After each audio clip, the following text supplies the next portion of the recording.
마지막 날입니다.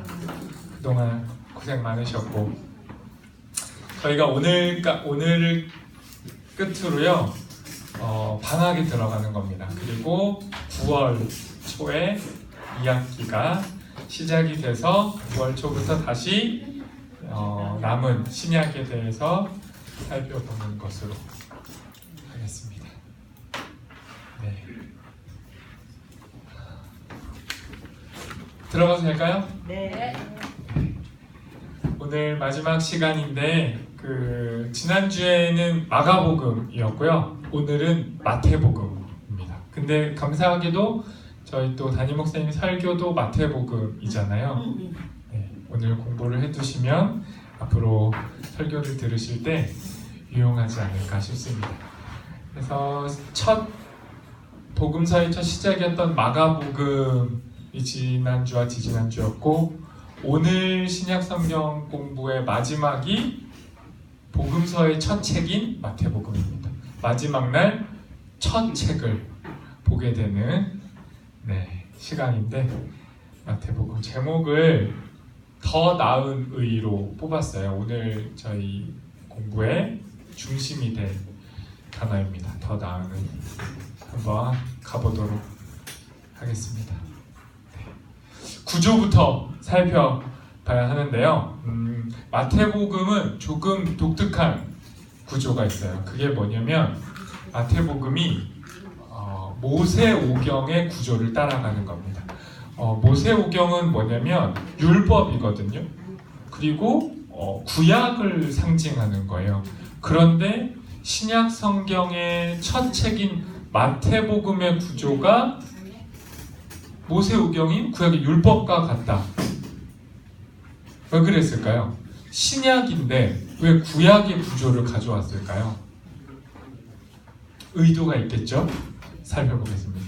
어떻게 되어 있냐면 이게 마태복음의 구조인데 이 마태복음이 총 5개의 설교 묶음으로 되어 있어요. 그러니까 그냥 쉽게 생각하실 때 마태복음은 큰 설교 5 덩어리의 묶음이다 라고 생각하시면 이해하기 쉬운데 굳이 5가지 설교라는 형식을 취한 건 모세오경 구약의 율법도 5묶음이거든요. 어떻게 되죠? 대표적인 구약의 율법의 5묶음 창세기, 출애굽기, 레위기, 민수기, 신명기 이 5묶음이 구약을 대표하는 율법이고 이 마태복음 또한 그 구조를 가져와서 5개의 율법의 설교 형태를 띠고 있다.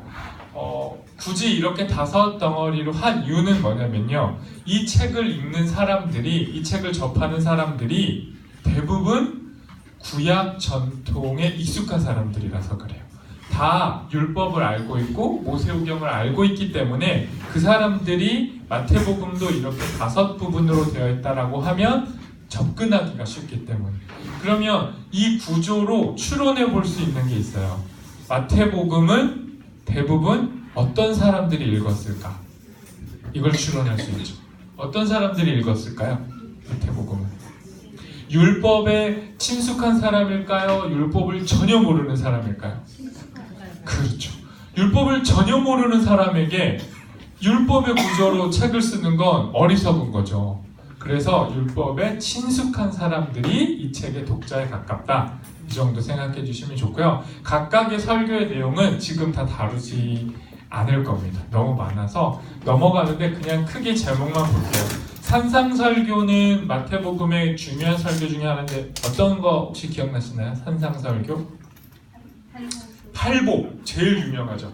산 위에서 산상설교 산 위에서 하신 설교인데 팔복이 제일 유명해요. 그 외에도 설교들이 많이 나오지만 팔복을 대표로 하고요. 파송설교는 뭘까요? 제자들을 예수님이 전도로 파송을 해요. 가서 전해라. 너희가 가서 전도해라 라고 제자들을 파송하실 때 한 설교고 천국 비유 설교 이것도 유명해요. 예수님이 천국은 마치 이러이러하다 그런 비유를 쫙 드세요. 천국 비유 기억나시는 거 있나요? 천국은 겨자씨와 같다. 겨자씨와 같다. 또 있어요. 겨자씨 비유. 땅에 감춰진 보화 비유. 또 말씀하신 누룩 비유.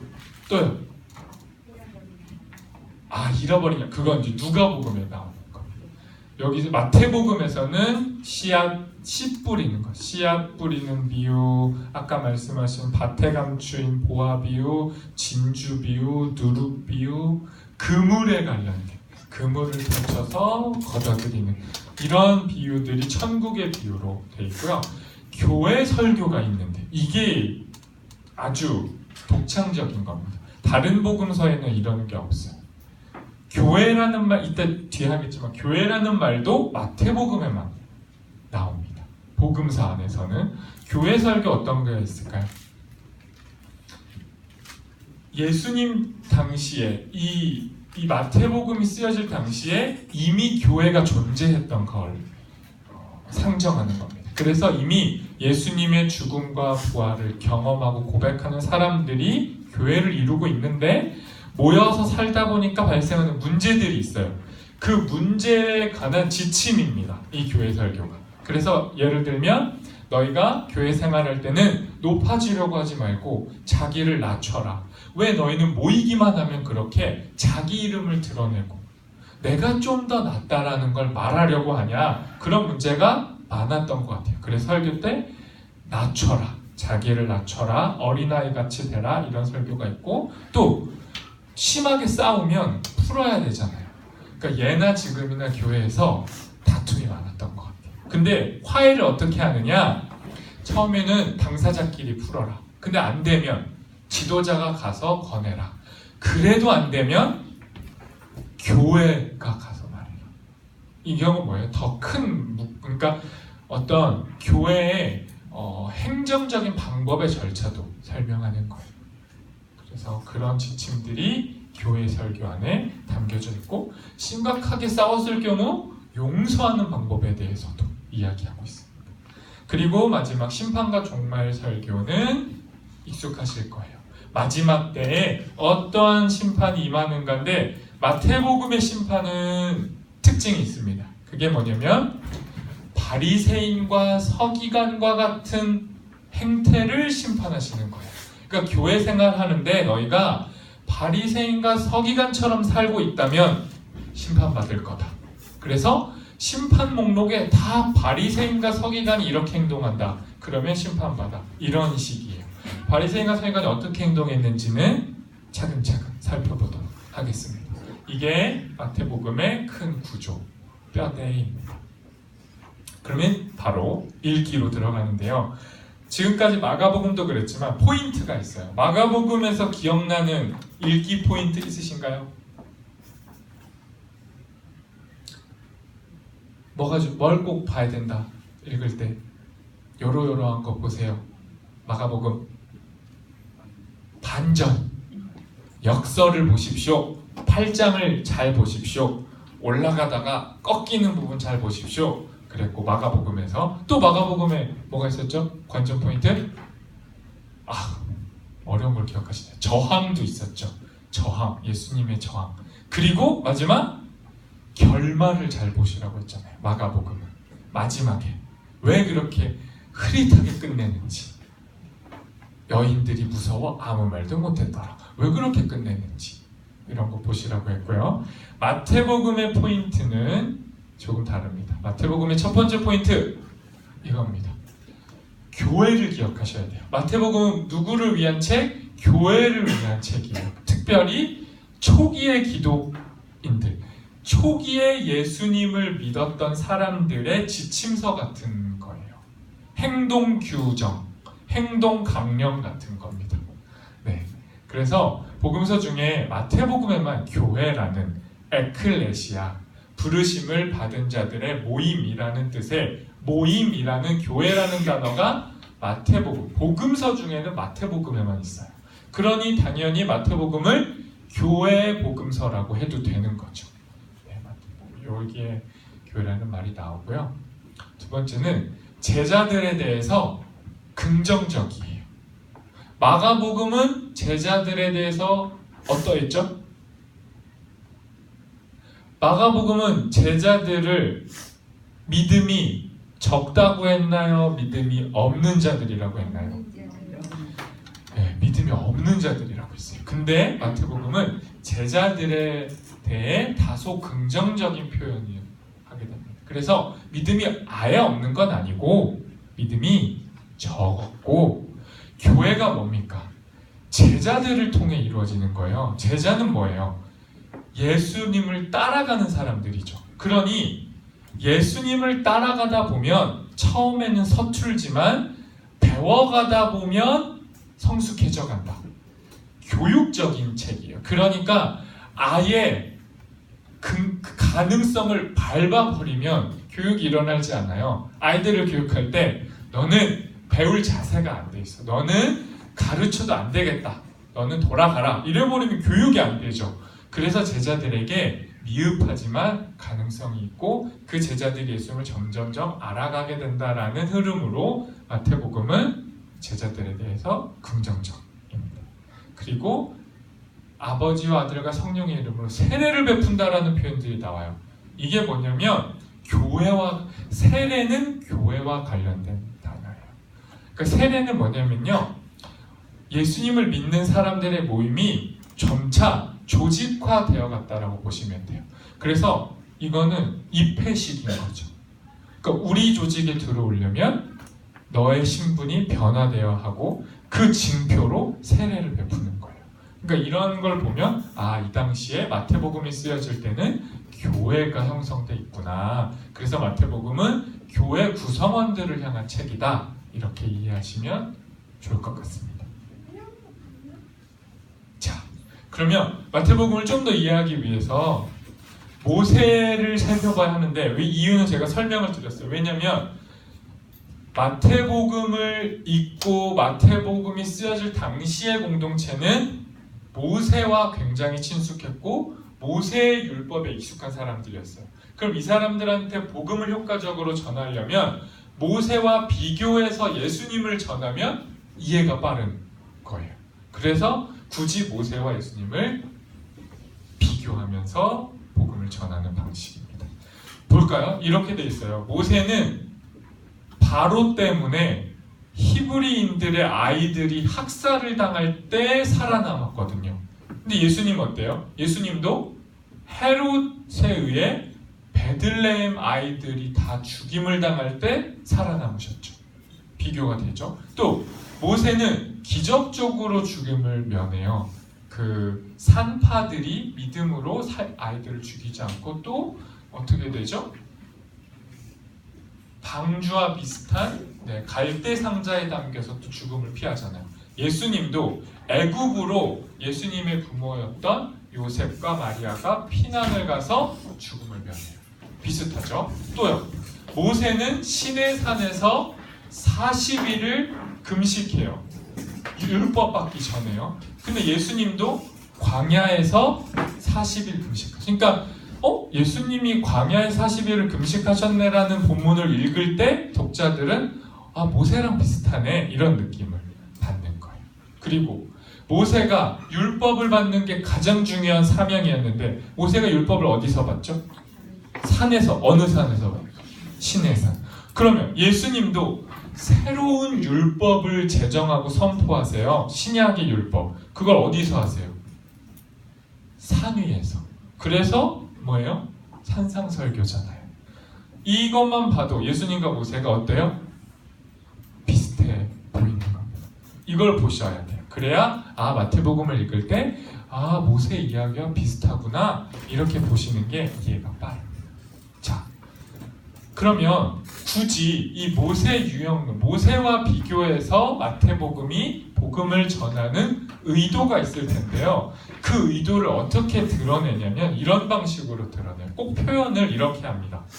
예수님은 모세보다도 크신 분이다. 이렇게 표현하는 거예요. 그래서 무엇보다 큰 이런 표현이 마태복음에 많은데요. 무엇보다 크냐? 요런 자들보다 크다는 거예요. 그러면 여기에 이것보다 큰 분이 예수님이다 했으니까 이 비교 대상도 마태복음을 읽는 사람들한테 엄청 커다란 대상이어야겠죠. 엄청 큰 사람들, 대상들보다 더 크다 이렇게 표현해야 강조가 되니까. 그럼 볼까요? 세례요한이 얼마나 큰 사람이었나요? 헤롯이 시기할 정도로. 그래서 헤롯이 세례요한을 죽이잖아요. 세례요한은 이 당시에 그리스도가 아닐까라는 추정을 받았던 대표적인 새로운 지도자였죠. 근데 예수님은 이 세례요한보다 크다. 성전, 이스라엘의 정체성과 같은 성전보다 예수님이 더 크다. 요나, 이방 사람들을 다 이스라엘로 불러들여서 이스라엘의 하나님을 통해 구원을 받을 거다. 이방인들도 대표적인 요나 선지자보다 예수님이 더 크다.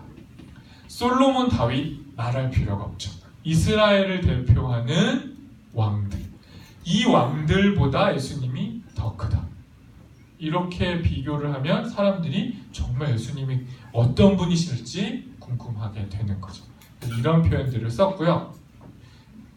정말 더 중요한 표현은요, 예수님이 모세보다 더 큰데 이건 율법보다 크다라는 표현이에요.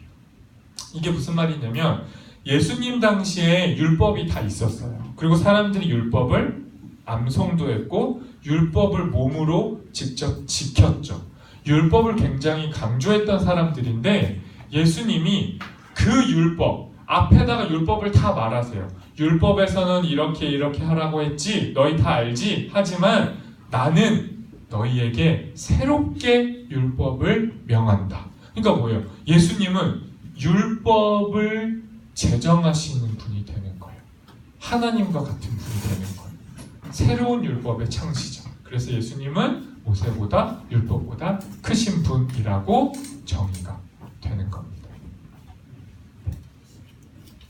그래서 결국 여기서 알 수 있는 건 뭐냐면요, 예수님은 율법과 연속성, 연결이 되시지만 거기서 끝이 아니고 율법을 확장하시는 거예요. 그러니까 여러분이 자칫 예수님 구약은 율법이고 신약은 율법과 상관이 없어, 신약은 은혜야 라고만 이해하시면 굉장히 부족한 이해가 돼요.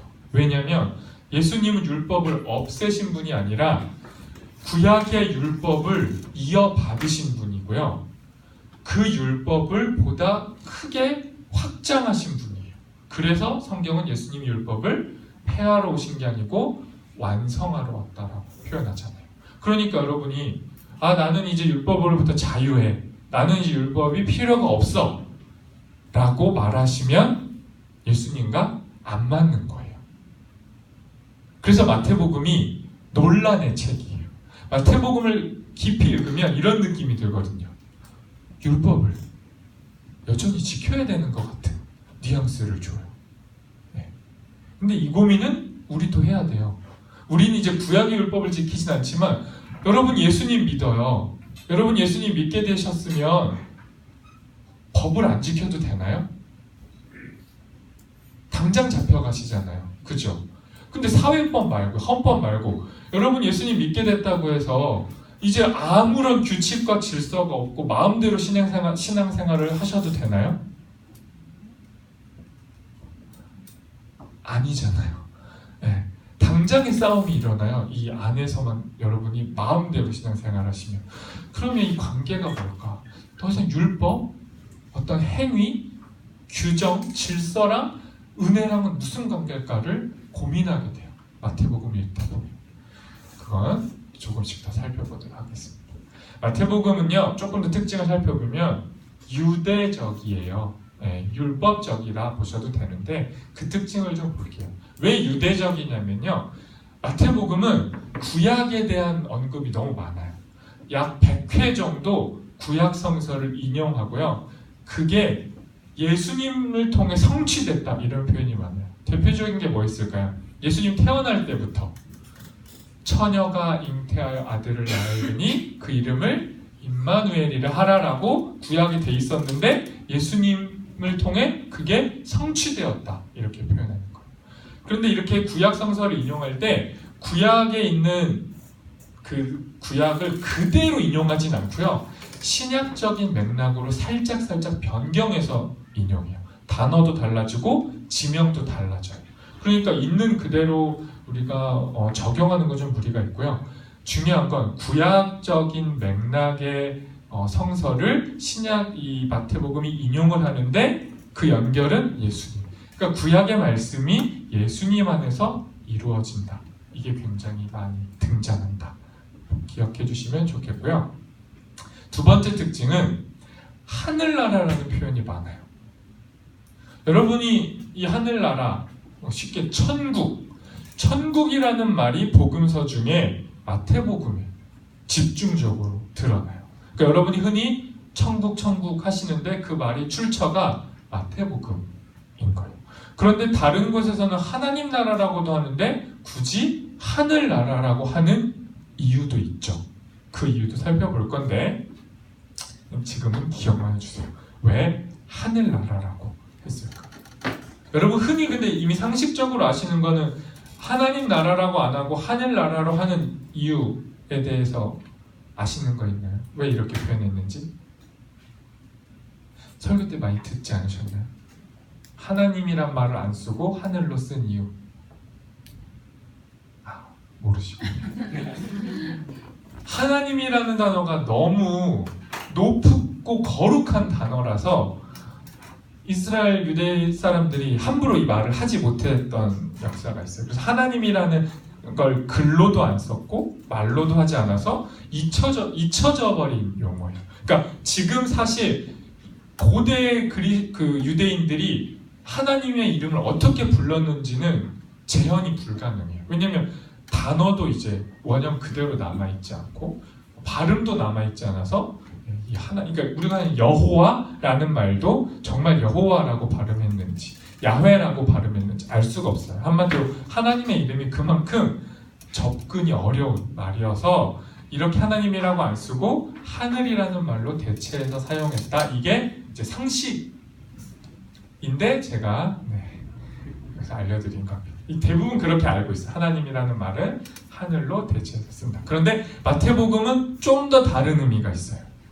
이 하나님이라는 말이 어려워서 하늘이라고 쓰기도 하지만 마태복음이 유독 하늘이라는 말을 많이 하는 이유가 있는데 그거는 지금 다 설명할 수가 없어서 넘어가도록 하겠습니다. 아무튼 이런 표현이 많다 했고요. 세 번째, 예수님의 명칭, 예수님이라는 이름을 유대적인 용어로 많이 바꿔 불러요. 대표적인 게 뭐가 있을까요? 예수님이라고 안 하고 유대적인 말로 다윗의 자손이다 이렇게 표현하는 거예요. 하나님의 아들이다 이런 식으로 유대인들에게 익숙한 용어로 바꿔서 부르기도 했습니다. 또 마태복음을 그냥 가볍게 읽어버리면 어떤 느낌이 드냐면요, 예수님은 유대인들만을 위해서 활동하시는 것처럼 보여요. 왜냐면 예수님이 조금 말을 그렇게 하셨어요. 제자들을 보내실 때도 너희는 이방인에게 가지 말고 이스라엘의 잃어버린 양들에게 먼저 가라 이런 표현 하시거든요. 그리고 본인이 오신 이유도 유대인, 이스라엘의 잃어버린 자를 찾으러 왔다 이렇게 표현하세요. 그러니까 사실은 이방인의 입장에서 들으면 살짝 기분이 나쁠 수 있죠. 우리는 우선순위가 아니야? 우리를 무시하시나? 우리를 별로 귀히 여기지 않으신가? 의심이 들 수도 있고 오해가 일어날 구절들도 마태복음에 많이 있습니다. 또요, 마태복음은 기억나실지 모르겠는데 마가복음이 먼저 쓰여졌고 마가복음의 내용이 마태복음으로 넘어왔다라고 했는데, 그러면 되게 마가복음을 그대로 받아야 하는데 마태복음은 마가복음의 어떤 급진적인 부분, 예수님에 대해서 표현하는 부분들을 조금 순화시켜요. 그러니까 마가복음은 어떤 의미냐면 맞으면 맞고 틀리면 틀리다 이렇게 명확하게 나눠서 설명을 했었거든요. 그런데 마태복음은 이제 실제적으로 신앙생활을 해야 되는 사람들에게 쓰여진 책이라서 현실적인 이야기를 해야 돼요. 그러다 보니까 급진적인 부분보다는 제자들에 대해서도 조금 긍정적으로 평가하는 그런 역할을 합니다. 그래서 이런 부분, 이런 특징들이 마태복음이라는 책의 유대적인 특징인데요. 만약에 이렇게만 책이 끝났다 그러면 우리는 정말 마태복음이 불편한 책이 되는 거예요.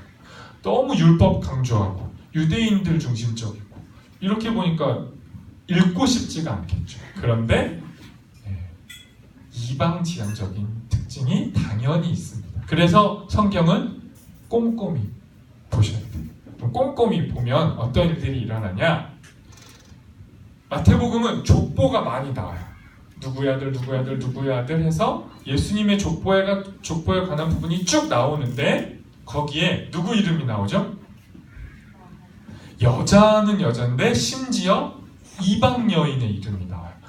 이거는 엄청난 일입니다. 왜냐하면 유대인들은요, 일차적으로 하나님의 말씀을 들으려고 모일 때도 그 모임, 말씀을 듣기 위해 모인 그 모임이라고 하면 그 모임에 여자는 들어가지 않아요.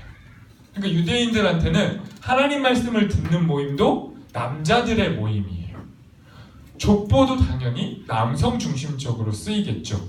그런데 그냥 족보도 아니고 예수 그리스도의 족보에 여자 이름이 나오고 심지어 이방 여인의 이름이 나와요. 4명이 나와요. 외우셔야 돼요. 엄청난 거잖아요. 이 옛날 고대 문헌에 이방 여인. 자, 4명. 첫 번째 누구죠? 대단하십니다. 다말이라고 있어요. 다말. 유다의 며느리. 아시죠? 그 사건 아시죠? 막 이렇게 거의 막장 수준이죠. 다말이 첫 번째. 그 다음 누구 나오죠? 이방 여인? 네? 라합. 대단하십니다. 가나안으로 들어갈 때, 여리고 정탐할 때 이스라엘 그 정탐꾼을 살려준 라합. 이방 여인일 뿐만 아니라 직업이 뭐였죠? 네, 기생이었어요. 다말도 참고로 이방 여인입니다. 가나안 족속. 다말, 라합. 그 다음 누가 나오나요? 룻. 제가 좋아합니다. 되게 룻 이방 여인이죠. 그런데 시어머니 나오미 따라서 어머니의 하나님이 나의 하나님이요 어머니의 백성이 나의 백성입니다 고백했다. 룻. 그리고 마지막 누구 있죠? 네? 밧세바. 그렇죠. 밧세바가 누구랑 결혼하나요? 네? 아, 그렇죠. 정확하죠. 우리아의 아내였는데 뺐죠. 누가 뺐나요? 다윗. 그 위대한 다윗 왕이 이런 짓을 한 거죠. 남의 아내를 뺏어가지고 남의 아내를 뺏어서 결혼을 했는데 아이를 낳아버리죠. 그 아이가 누구죠? 네, 솔로몬. 그러니 보십시오. 이 4명의 여인 다 기구한 인생을 살았고 어떻게 보면 정말 이 예수님의 족보에서 조금 지워버리고 빼는 게 나을 것 같지만 당당히 들어가 있는 이 여인들의 이름을 마태복음이 기록하고 있다는 거예요. 그러니 마태복음은 유대인만을 위한 책이 아니라 당당히 이방의 여인들에 대한 책이 되는 것이죠. 또요, 동방박사도 마태복음에 나오죠. 이방 사람들입니다. 특히 이방에서 하나님을 믿었던 사람들이 아니라 점으로 별을 보고 미래를 관측하고 예측했던 사람들이에요. 이들이 예수님의 태어나심을 미리 경축하고 예측하고 찾아오게 되는 이방인들에게도 하나님의 은혜가 여전히 미친다라는 걸 보여주고 있죠. 마태복음. 또요, 로마 백부장의 믿음을 예수님이 칭찬하세요. 이것도 이방인 지향적이죠. 그리고 이방인에게 하나님 나라가 실제로 임한다라고까지 구체적으로 표현하세요. 마태복음 12장 보시면 더 생생하게 나오는데 구약의 이사야서를 인용하시면서 이방에까지 하나님의 심판이 알려지고 이방인들도 하나님을 알게 된다라고 표현하세요. 마지막 가장 선명한 것, 예수님이 마지막 유언, 제자들에게 명령을 뭐라고 하시냐면 가서 유대인들에게만 제자 삼고 유대인들에게만 복음을 전해라가 아니고 모든 민족에게 가라. 그러니 마태복음이 유대인 중심적인 책인가요? 그런가요? 당연히 아니죠. 이것만 보면 아실 수 있죠. 유대인들에게도 예수님을 소개하지만 이방인들에게도 복음을 소개하는 책. 그래서 유대인의 특수성과 이방이라는 보편성을 다 가지고 있는 책이 마태복음입니다. 네.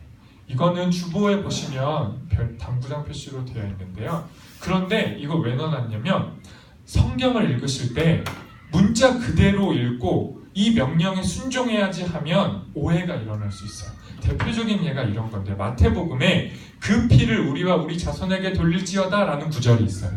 역사적으로 굉장히 많이 인용되는 구절인데요. 왜냐하면 이 배경이 뭐냐면 예수님이 십자가에 이제 못 박히냐 안 못 박히냐를 결정하는 재판에서 빌라도가 예수를 풀어줄까 아니면 바라바를 풀어줄까 하고 물어요. 유대인들에게. 그랬더니 유대인들이 뭐라고 하죠? 바라바를 풀어주고 예수를 죽이라고 해요. 그리고 이렇게 말해요. 빌라도가. 그러면 나는 예수의 죽음과 상관이 없다. 혹시 이게 잘못된 죽음이면 그 책임은 너희가 져라 라고 해요. 그랬더니 유대인들이 예, 아멘입니다.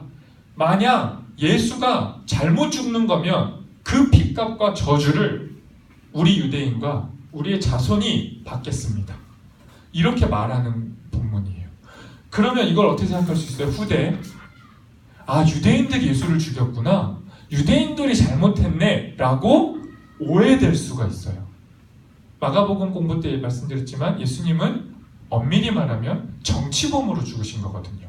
로마법으로.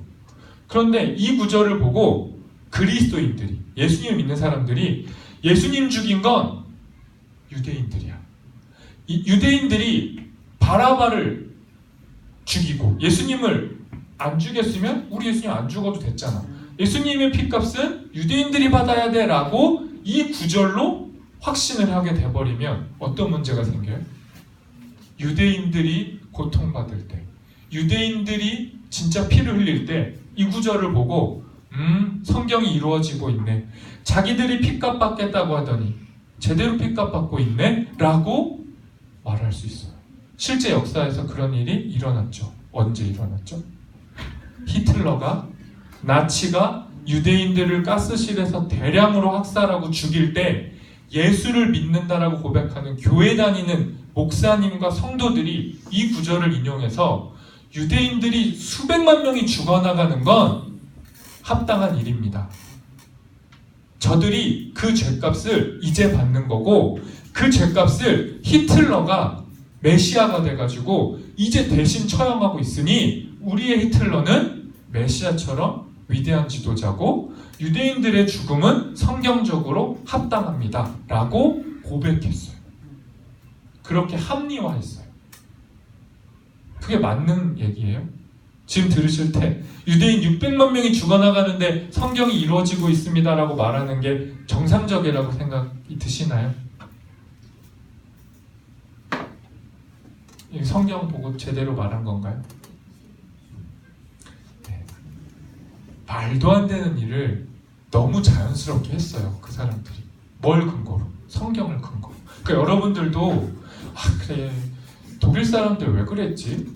바본가? 이렇게 생각하지 마시고요. 얼마든지 우리도 성경 한 구절 가지고 하나님의 뜻을 왜곡할 수 있어요.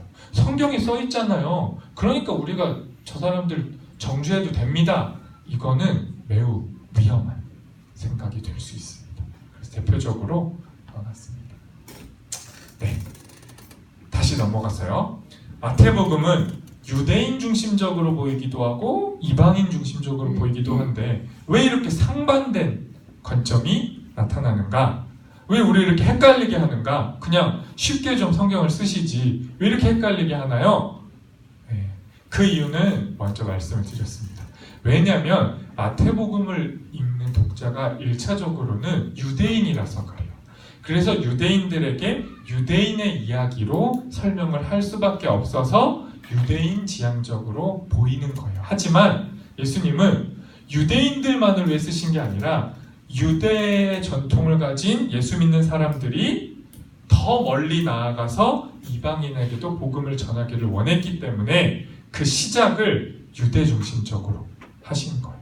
그래서 유대인의 특징은 유대인 그리스도인들에게 예수님을 알리고 싶어서였고, 그 유대인들이 자신의 테두리에만 머물러 있지 말고 나아가서 이방인에게까지 복음을 전할 것을 원하셔서, 그런 뜻이 마태복음 안에 담겨져 있는 겁니다.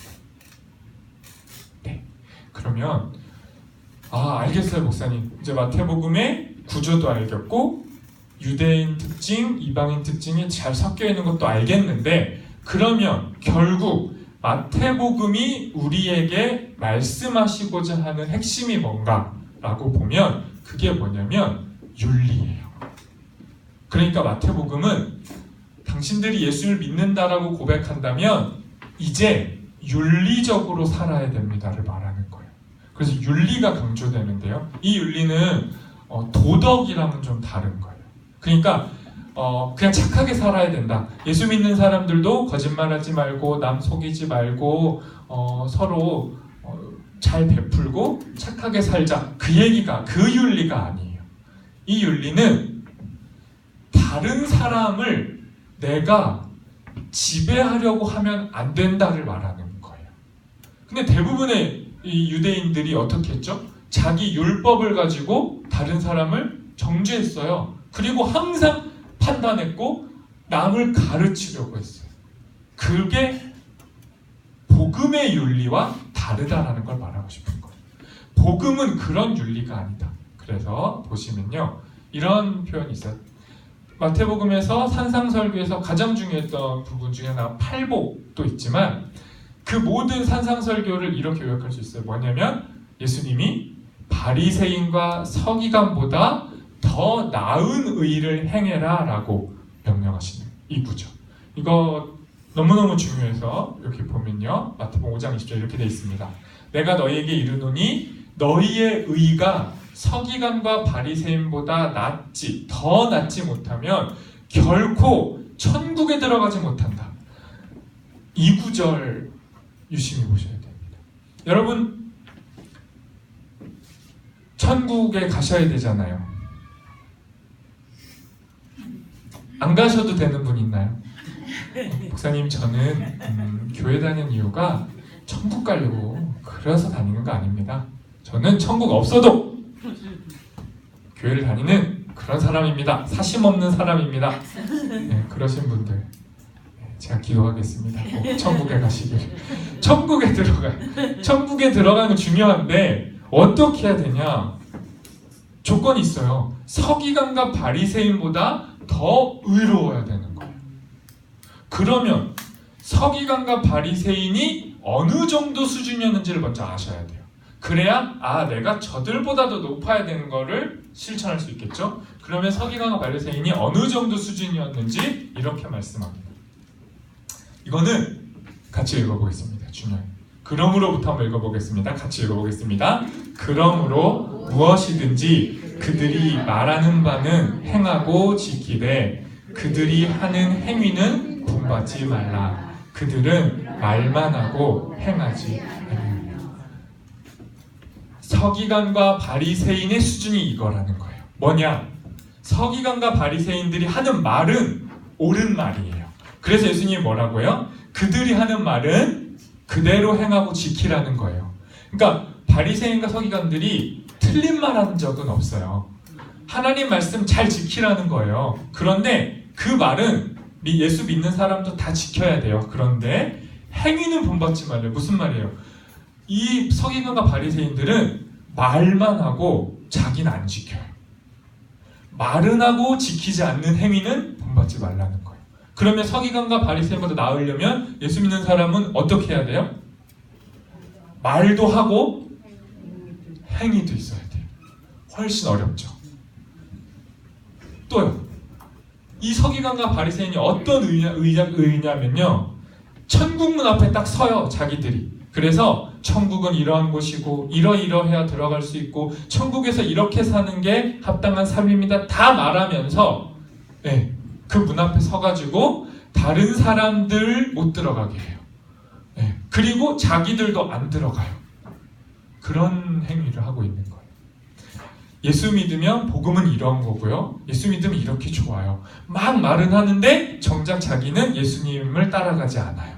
그리고 예수님을 따라가려는 사람들을 자꾸 끌어당겨서 잠깐만요, 내 얘기를 들으시라니까 하면서 계속 설교를 하고 있다면 그들은 바리새인과 서기관. 그러니 다시 정리하면 바리새인과 서기관보다 더 나은 의를 행하려면 어떻게 해야 된다고요? 율법을 버려야 된다고요?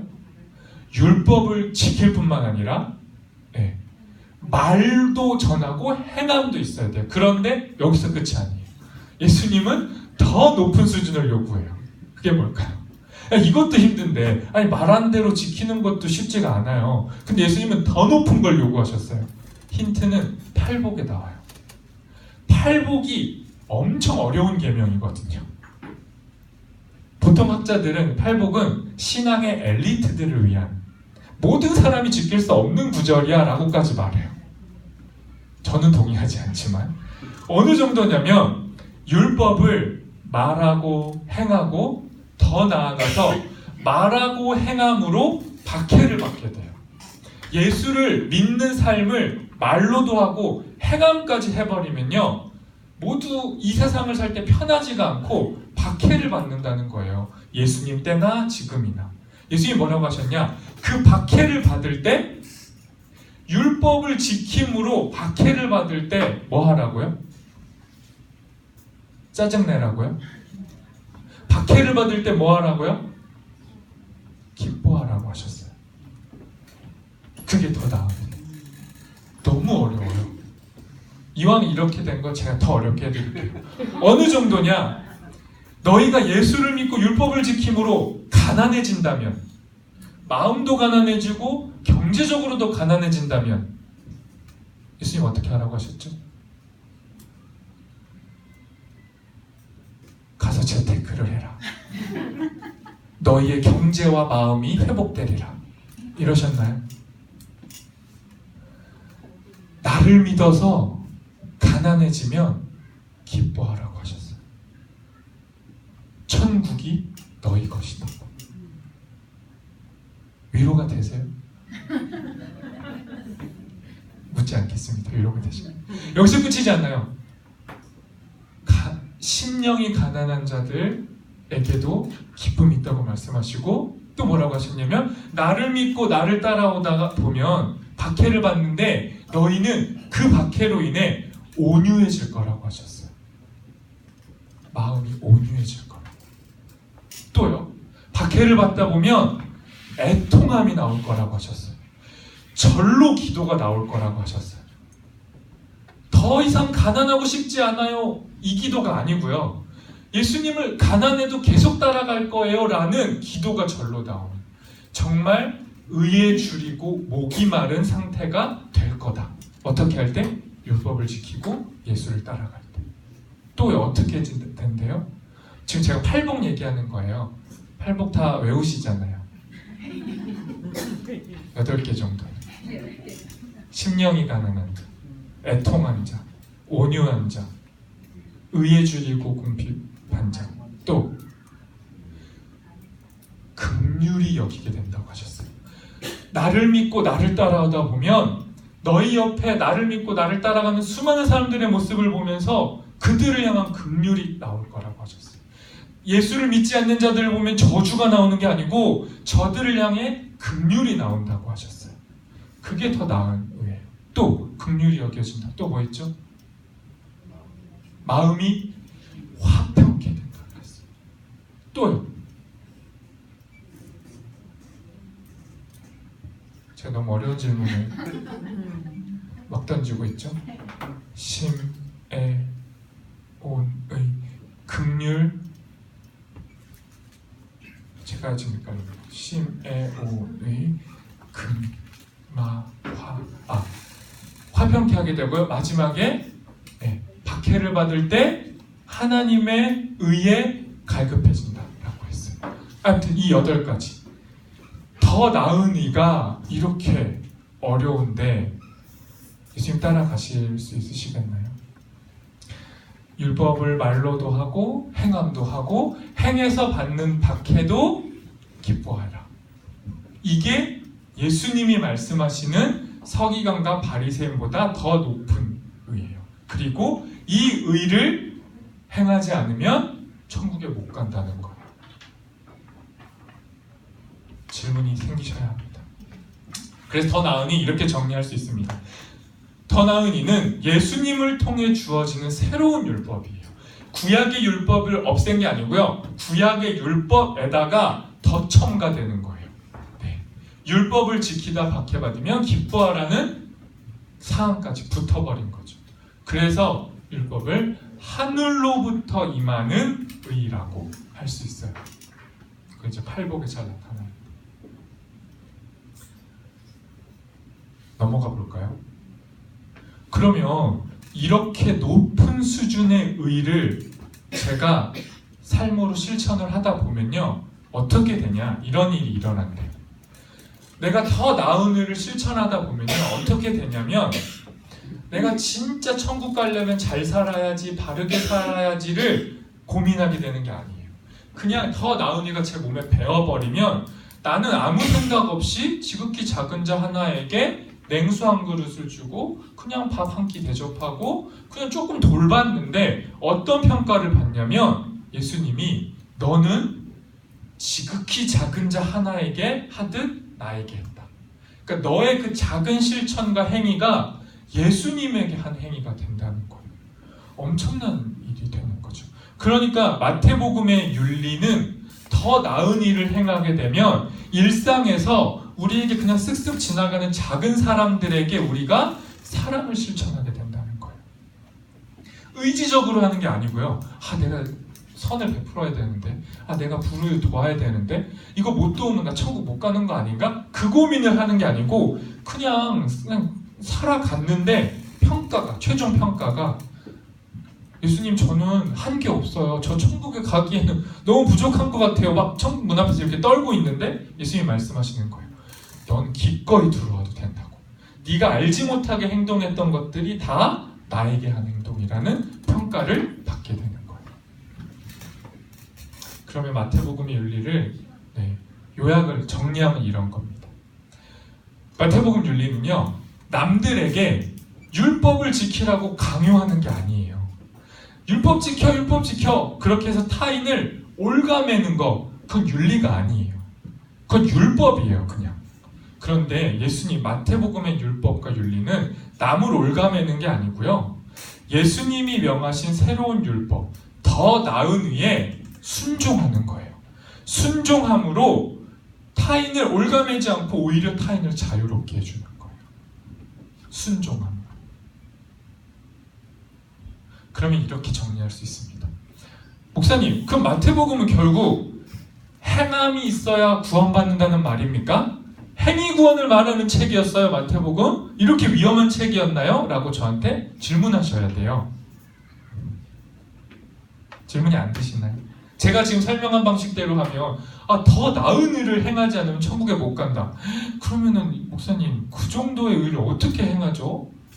전 천국 못 가겠는데요? 라고 질문이 드셨어야 되는데 표정을 보니 설명하겠습니다. 그래서 정말 마태복음 행위구원을 말하는가? 그렇지 않죠. 마태복음은 이런 겁니다.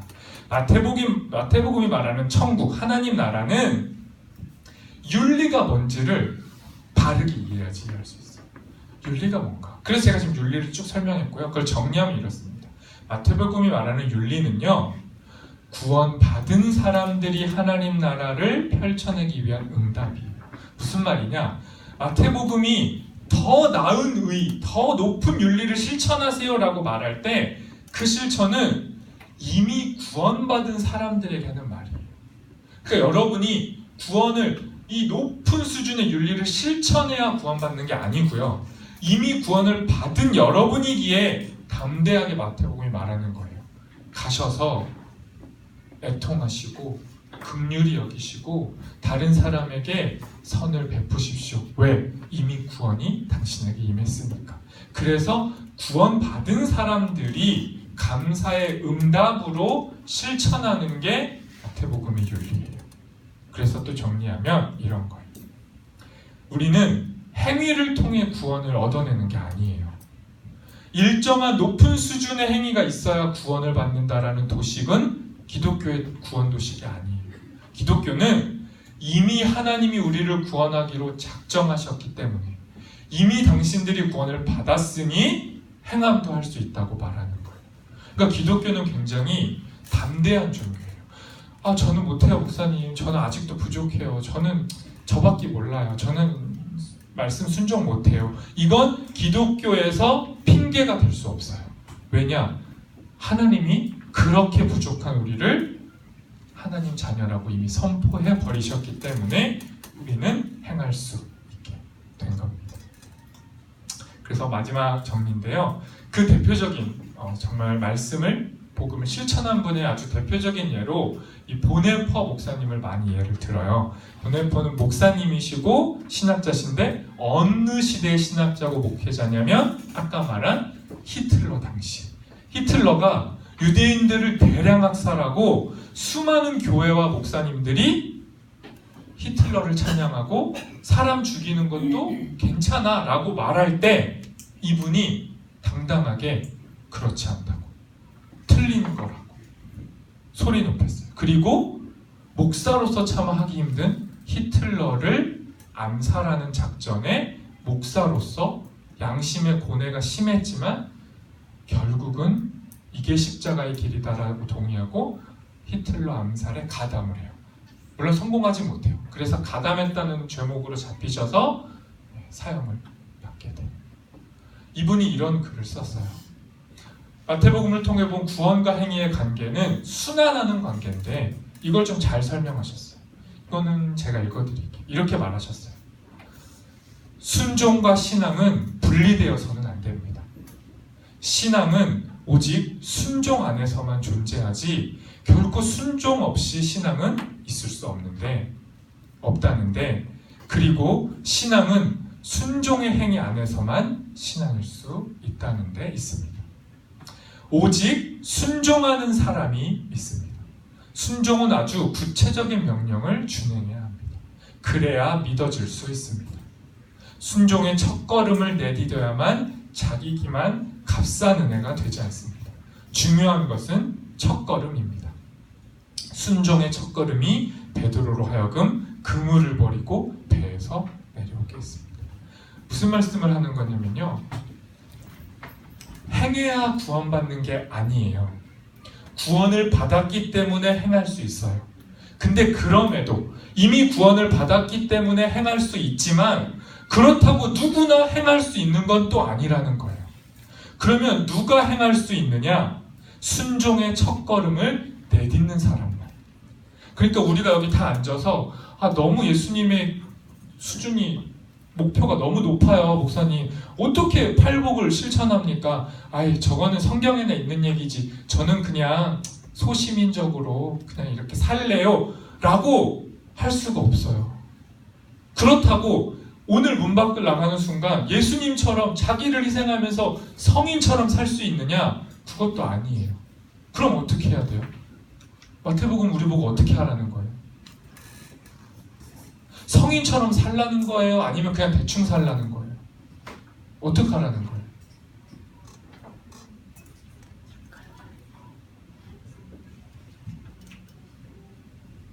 첫걸음만 내디드라는 거예요. 이게 제자도입니다.